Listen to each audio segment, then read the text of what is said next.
Morning. উঠেছি অনেকক্ষণ, ছেলে বেরিয়েছে তখন বাজে 6:45, পড়তে বেরিয়ে গেছে। কিন্তু চা নিয়ে বসে পতিদেবের সাথে গল্প করতে করতে অনেক দেরি হয়ে গেল। দেখো পিছনে গামছা শুকোচ্ছে, এই স্নান করে এলাম। কারণ দেরি যখন হয়েছে একবারে ওপরে গিয়ে পুজোটা করে নিয়ে তারপর রান্নার দিকে যাব।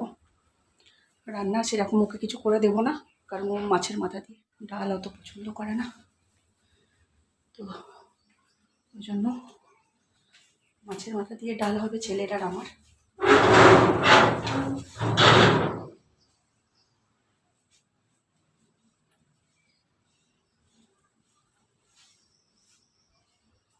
আর ওর জন্য করবো ডিমের তরকারি, আর আমাদের মাছের মাথা দিয়ে ডাল, ডিমের তরকারি, আর হ্যাঁ উচ্ছে কুমড়ো ভাজবো, ওইটাও করবো ওর জন্য।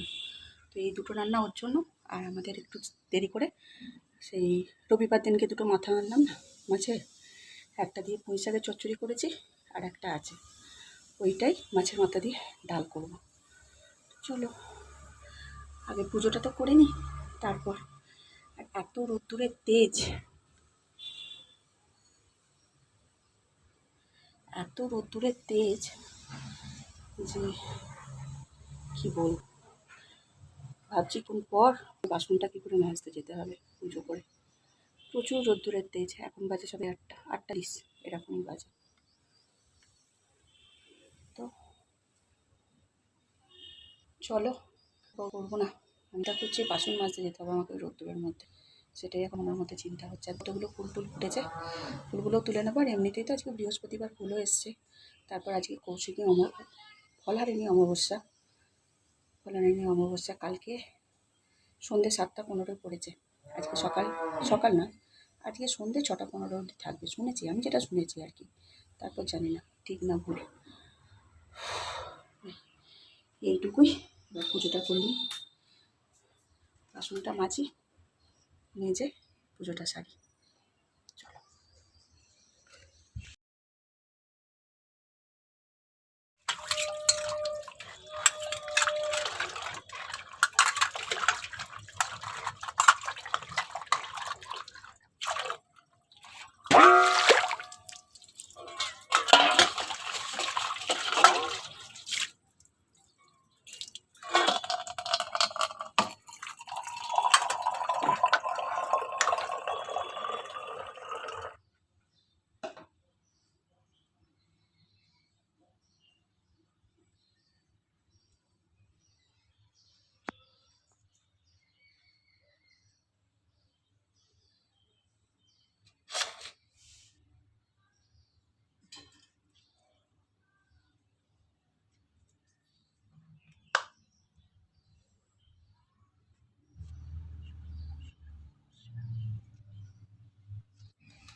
प्रिय जागृति प्राणायाम शामे भूत चलतम विश्वरूपाश्व भाज्यसी पद्य पदालय शुभ सर्वत पाहि मां देवी महालक्ष्मी नमस्ते।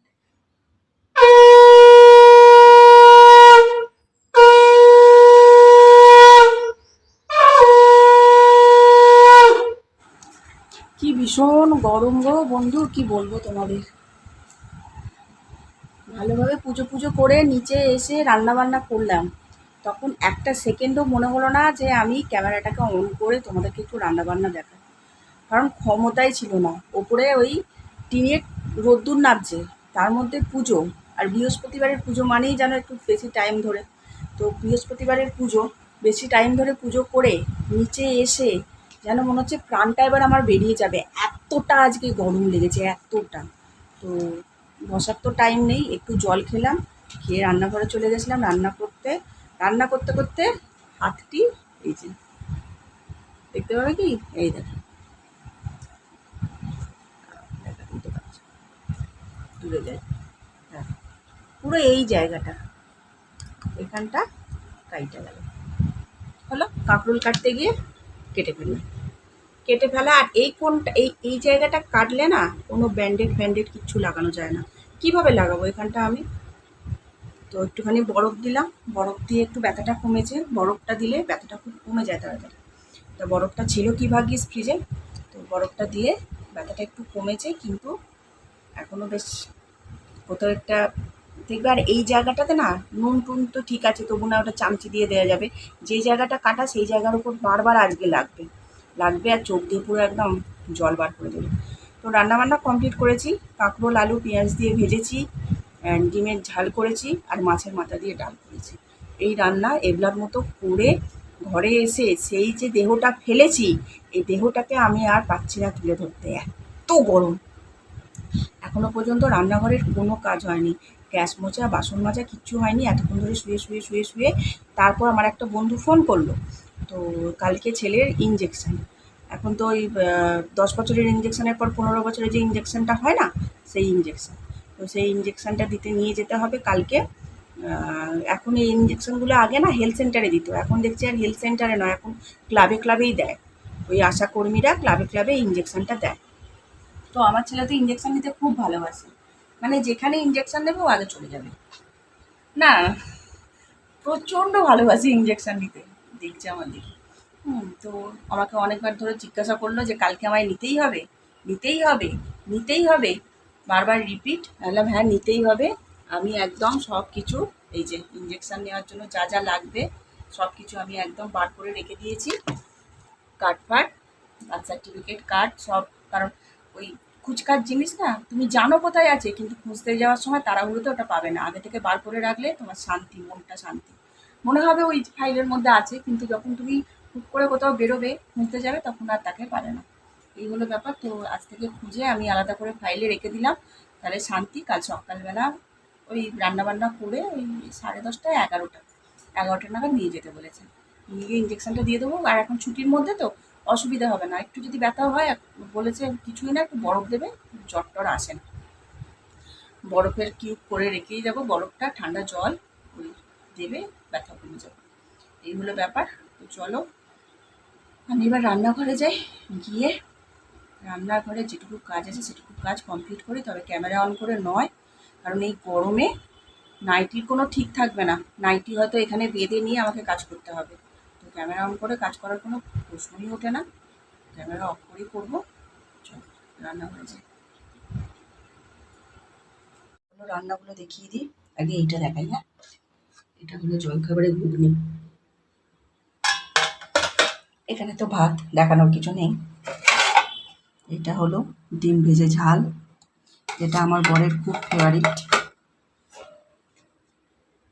এই হলো সেই ভাইরাল কাঁকরোল ভাজা, যেটা করতে গিয়ে আজকে আমার হাত কেটে গেছে। আর এই হলো, একটু নাড়িয়ে চাড়িয়ে দেখাই। হ্যাঁ, এটা থাকবে জল। এই যে মাছের মাথা দিয়ে মুগ মুসুর ডাল, শুধু মুগের ডাল না, মুগ মুসুর ডাল করেছি আজকে। এই হলো মাছের মাথা দিয়ে মুসুর ডাল।